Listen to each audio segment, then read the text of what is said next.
अनिल कुमार सान्याल। कबीर ने कहा है कि शून्य के आगे महाशून्य है, आकाश के आगे महाआकाश। कृपया इसको सूक्ष्मता से समझाने का कष्ट करें।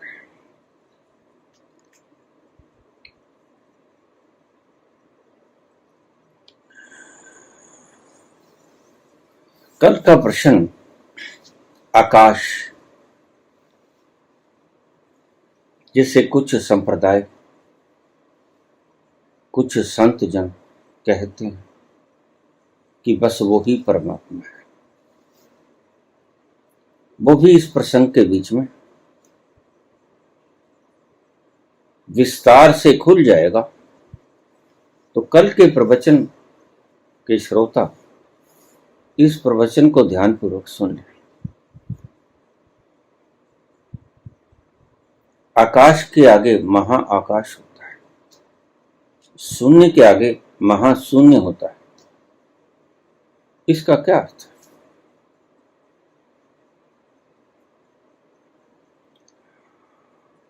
आप सिनेमा हॉल में तो गए होंगे सभी।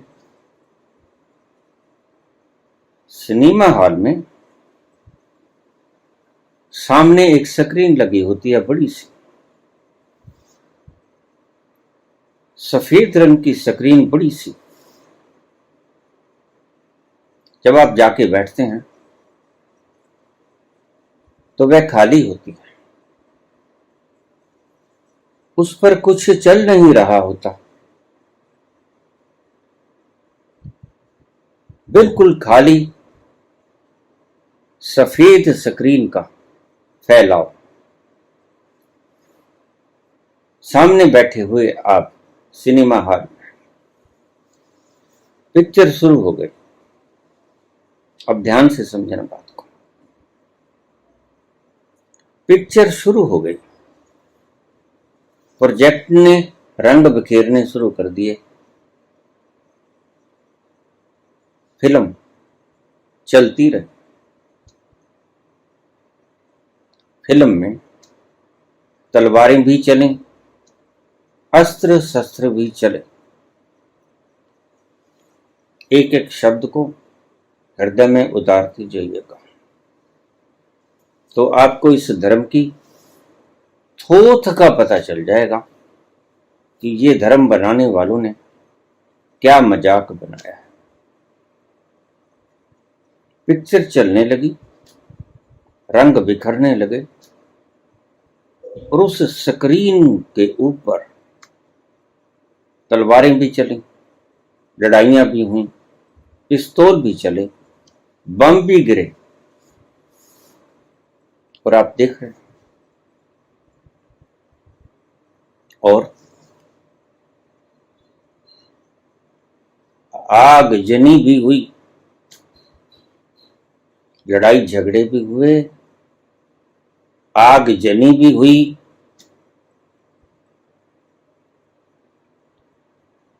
सब कुछ हुआ। भयंकर आग की चपेट में सब कुछ आ गया। ऐसे दृश्य भी आप देखें। फिर ऐसे दृश्य भी आए कि भीगा भीगा मौसम बरसात का, पानी बरसा और खूब पानी बरसा। उस बहार के गीले मौसम में सुंदर सुंदर गीत भी चले।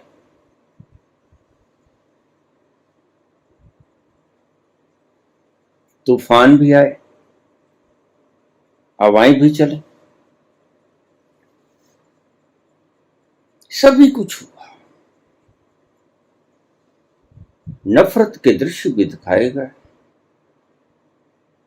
प्रेम के दृश्य भी दिखाए गए, शस्त्र भी चले, आग भी जली, पानी भी बरसा, तूफान भी चले, हवाएं भी चली और कहानी पूरी हो गई।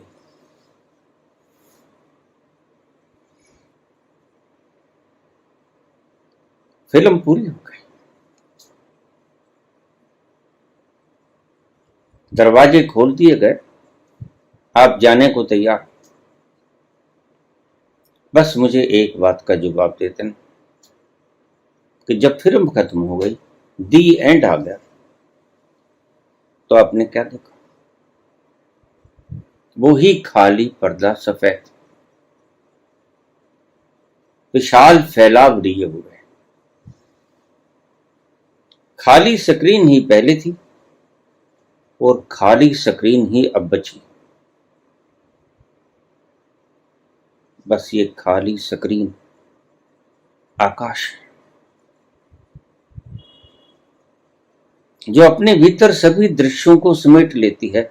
और यही मैंने आपको कहा कि चारों पदार्थों को ये आकाश समेट लेता है।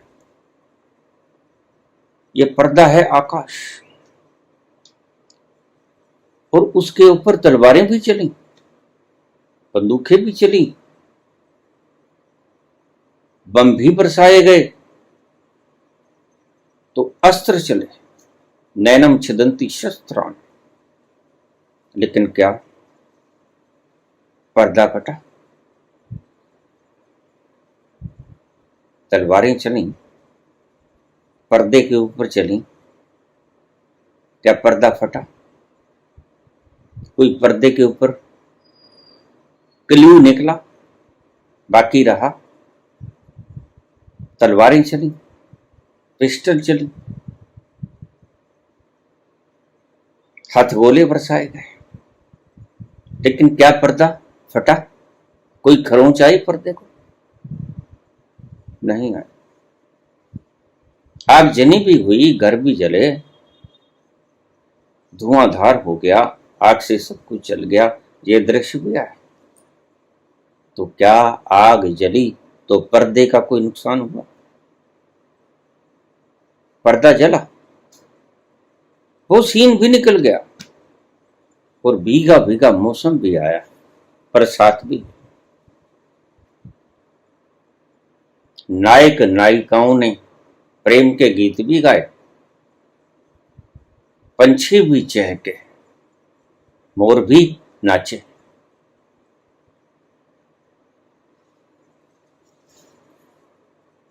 उस पानी से पर्दा गीला हुआ।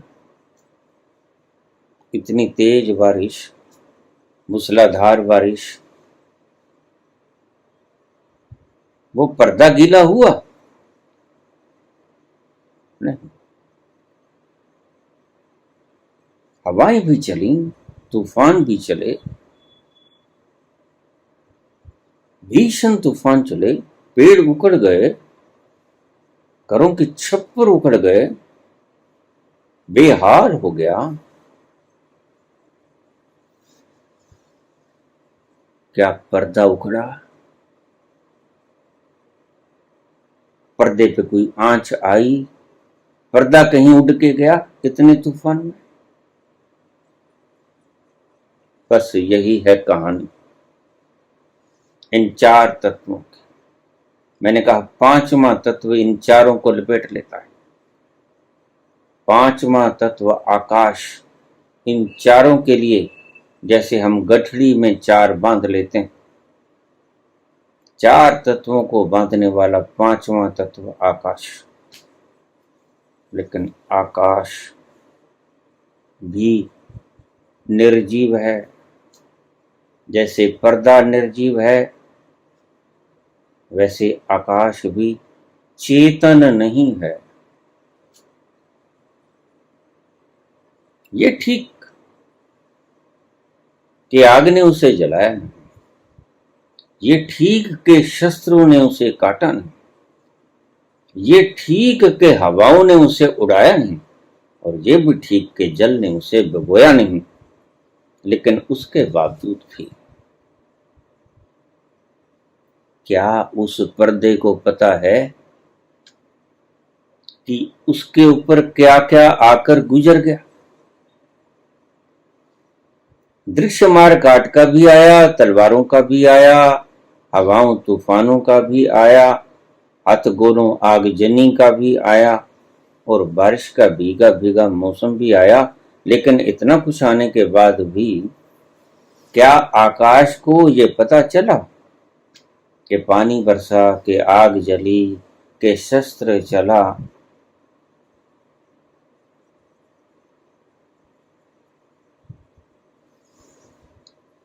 कि तूफान आया? नहीं पता चला। नहीं पता चला तो वह चेतन नहीं है, क्योंकि चेतन वो होता है जिसको पता चले कि मेरे ऊपर क्या घट रहा है। तुम्हारी चेतना को पता है कि तुम्हारे शरीर पे क्या घट रहा है, तुम्हारे मन में कौन सा वेग आ रहा है, कौन से विचार आ रहे हैं, कौन सी भावनाएं आ रही हैं, तुम्हारे मन के पर्दे को ढक रही हैं। तुम्हारी चेतना को ये पता होता है।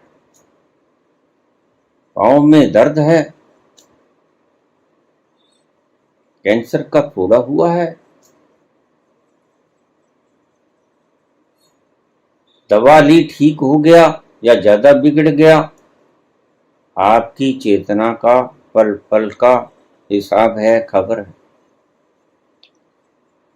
क्योंकि आपकी चेतना पर बिल्कुल उसी स्क्रीन की तरह सारी फिल्म चल रही है आपकी जिंदगी की, लेकिन आपकी चेतना को पल पल की बात खबर है।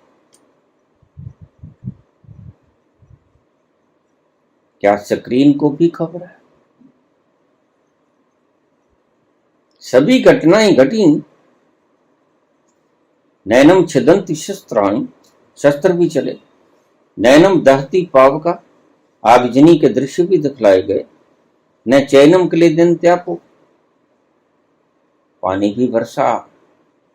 न शोषयति मारुतः, हवा भी चली, तूफान भी आए, आंधी भी आए, लेकिन पर्दे को कुछ नुकसान, पर्दे को कुछ पता। ये चेतना का न होना आकाश को एक तत्व बना, पांचवा तत्व। अगर उस पर्दे में चेतना होती तो जो कुछ उसके ऊपर घटा वो बता देता, फिल्म की सारी कहानी सुना देता, लेकिन वो पर्दा निर्जीव है, आकाश की तरह। इसलिए शस्त्र भी चले, कटा नहीं। आग भी जली, जला नहीं।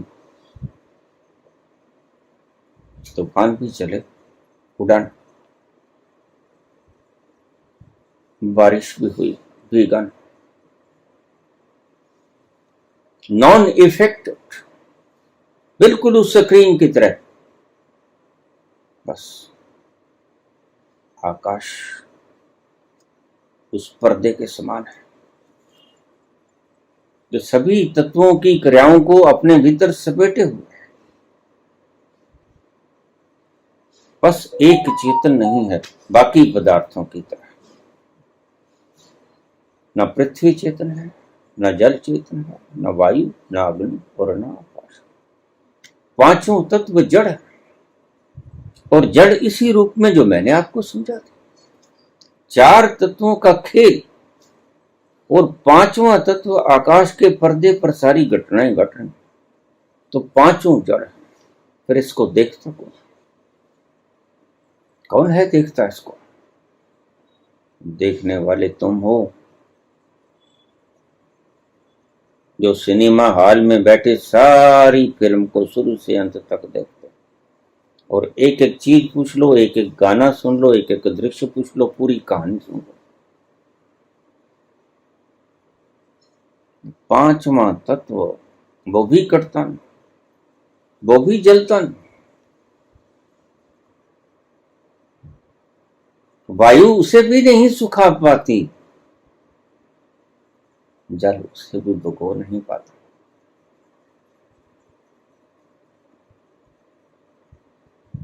लेकिन सामान समान गुणों को का लाभ उठाकर आप आकाश को चेतन कहां से बनाओगे? आत्मा की चेतनता आकाश में कहां से लेके आओगे?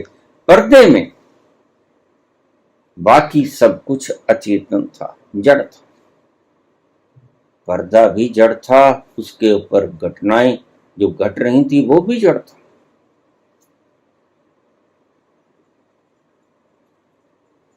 आकाश पर्दा है। उसने सारे तत्व चार के चार बांध लिए हैं, सारा खेला उसके ऊपर हो रहा है। सर्वव्यापक है, निश्चित। कटता नहीं, बिल्कुल ठीक। जलता नहीं, बिल्कुल ठीक। गलता नहीं, बिल्कुल ठीक। लेकिन चेतना कहां है उसमें? शरीर में अगर चेतना होती तो कहता खबरदार, ये गोली नहीं चलनी चाहिए, ये आग नहीं जलनी चाहिए, ये तूफान नहीं आना चाहिए।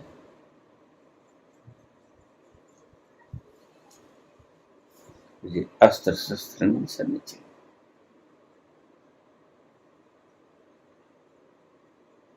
रोक देता। लेकिन क्योंकि ये पांचों के पांचों तत्व जड़ हैं, चेतन नहीं है। आपका आकाश, जिसे आप कहते हो कि ये लोग शस्त्र काट नहीं सकता, ये लोग आग जला नहीं सकती, ये लोग पानी भिगो नहीं सकता, ये लोग वायु सुखा नहीं सकती, सब ठीक। लेकिन आकाश में चेतनता कहां है? आकाश को पता है कि मेरे ऊपर से क्या गुजर गया। पूरी की पूरी कहानी दिखा दी गई दर्शकों को। तो फिर चेतना कौन? चेतना आप, दर्शक आप। आपने दर्शन किया, दृष्टा आप।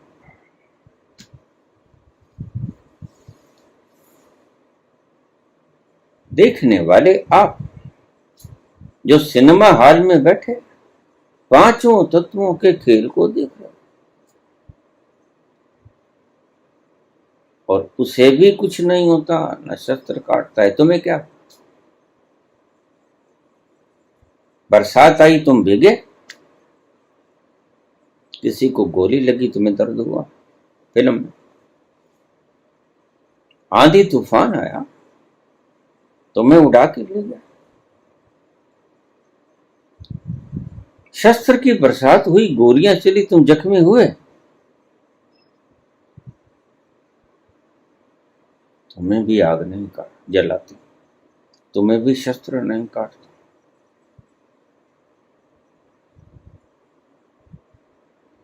तुम्हें भी वायु नहीं सुखा सकती, तुम्हें भी जल नहीं गला सकता। समान गुणों को देखकर एक निर्जीव पांचवें तत्व को साक्षी का रूप देते हैं। पागलपन नहीं तो और क्या है? कौन रिकॉर्ड करता है? ये फिल्म चली, पर्दा तो रिकॉर्ड नहीं करता। स्क्रीन को तो पता भी नहीं कौन से दृश्य नफरत के थे, कौन से प्रेम के थे, कहां गोली चली, कहां आगजनी हुई, कहां तेज तूफान चला, कुछ भी नहीं पता होता। पांचवा तत्व भी निर्जीव है, पांचवा तत्व भी जड़ है, और छठा शून्य के आगे महाशून्य।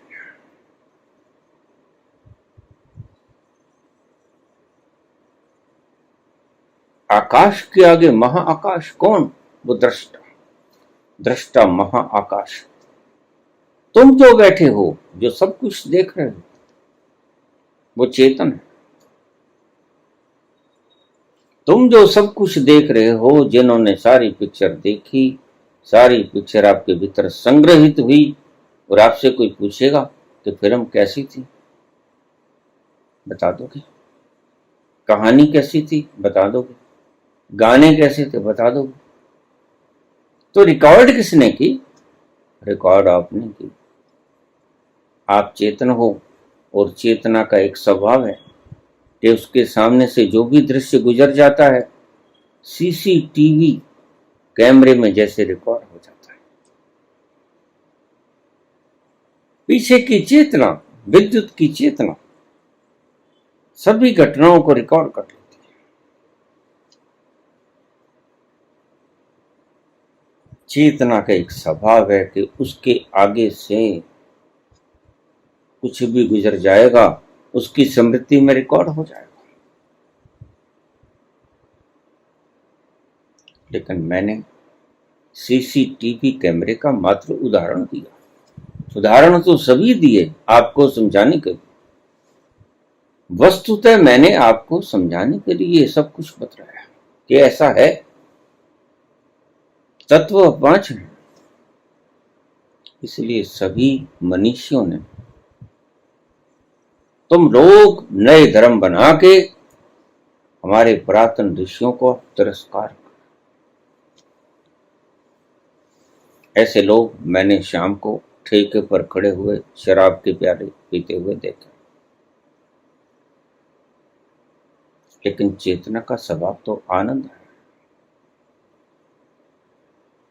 चेतना का स्वभाव तो परम मस्ती, सुरूर, खुमारी। वो कहाँ है?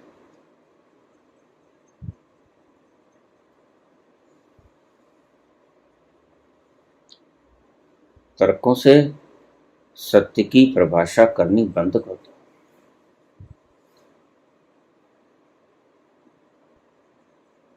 बुद्धि के इशारे तो हो सकते हैं, शब्द इशारे तो दे सकता है, लेकिन इशारों से तुम समझ पाओगे यह पक्का नहीं। शब्द बोल के तुम्हें समझाया नहीं जा सकता, लेकिन शब्दों से तुम्हें कुछ इशारों का एहसास तो हो सकता है। सभी चीजों को तो तुम देख भी नहीं सकते। इसलिए संत कहता है वो सिर्फ अज्ञात ही नहीं है, वो अज्ञेय भी है, जाना नहीं जा सकता और कभी जाना भी नहीं जाएगा। उसको सिर्फ उसके भीतर विलीन ही हुआ जा सकता है, उसके भीतर समाहित ही हुआ जा सकता है, उसके भीतर डूबा ही जा सकता है, उसके आनंद को उसमें डूब के ही पाया जा सकता है, उसके साथ एकाकार ही हुआ जा सकता है, उस चेतना के साथ, उस विशाल चेतना के साथ। लेकिन आप चेतना को तो खा ही गए। कोई धर्मज्ञ मुझे बता पाएगा ये चेतना कहाँ गुम हो गई आपकी?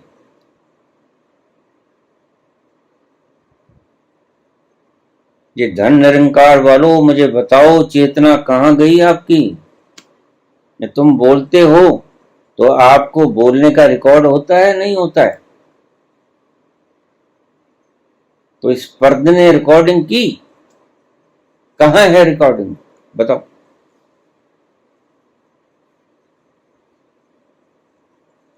और ये जो संत पुरुष मैंने सुना नहीं, सिर्फ आप ही कहते हो कि ओलिया जी ये बोल रहे हैं, एक नंबर के बकवास।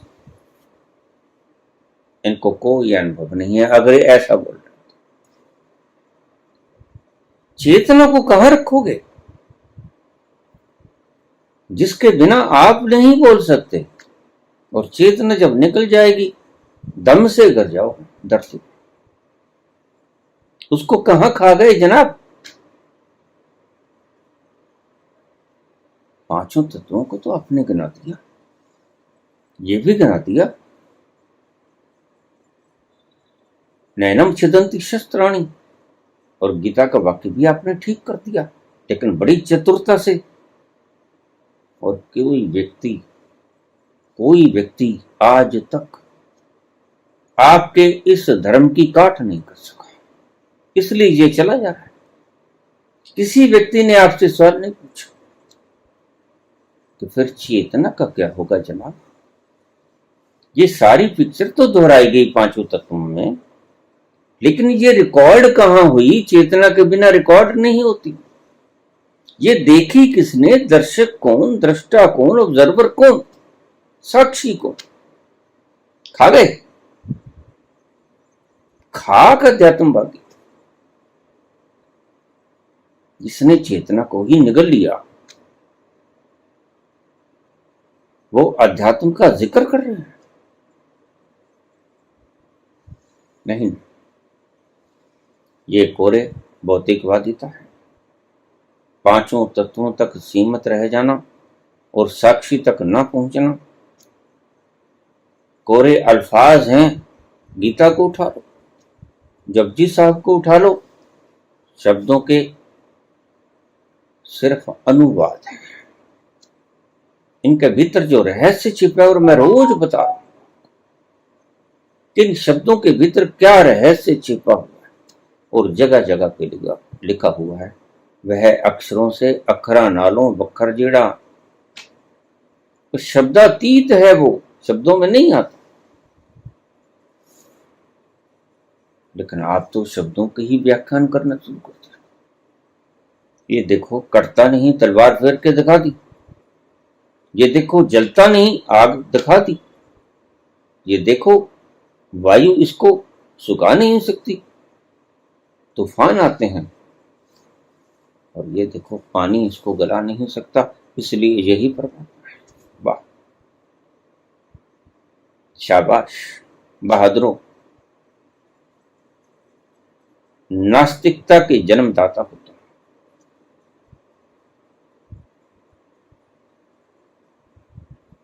तुम धर्म का प्रचार करते हो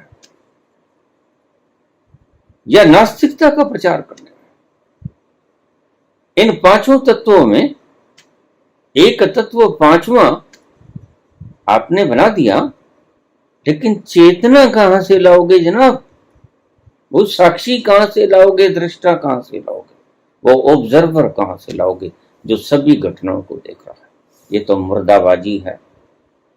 पांचों तत्वों की कहानी तो मुर्दाबाजी है। चेतना को तो आप खा ही गए। आकाश के आगे महाआकाश होता है। वो क्या है बाबा? महाआकाश दर्शक होता है। उसको शब्द कोई भी दे दो, उसको परमात्मा कहते हैं।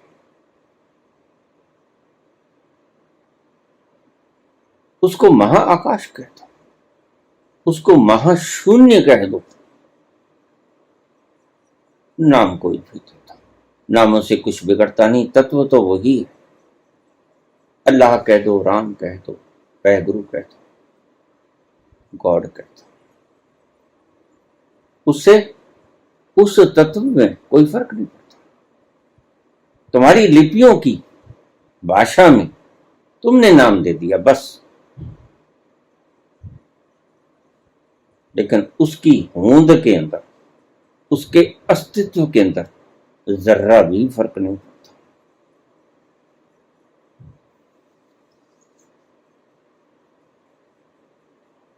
आकाश के आगे महाआकाश क्या है?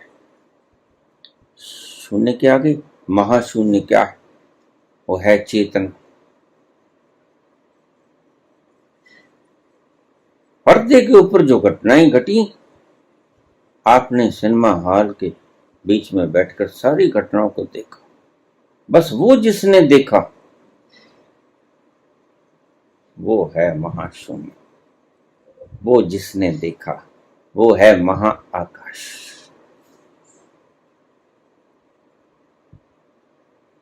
और इससे अलावा आध्यात्मिकता की कोई व्याख्या नहीं।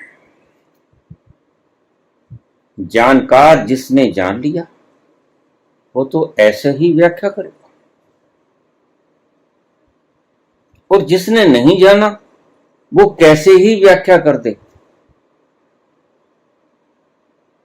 अंधों में अंधा राजा है, काना राजा भी नहीं। मैं तो अंधों में अंधे राजा ही कहता हूं, क्योंकि अगर आंख होती तो चाहे एक ही होती, दिखता तो एक से भी सब कुछ है, लेकिन ये अंधे बिल्कुल अंधे हैं, कोरे सपाट अंधे। ये काने नहीं है, इनके एक आंख में।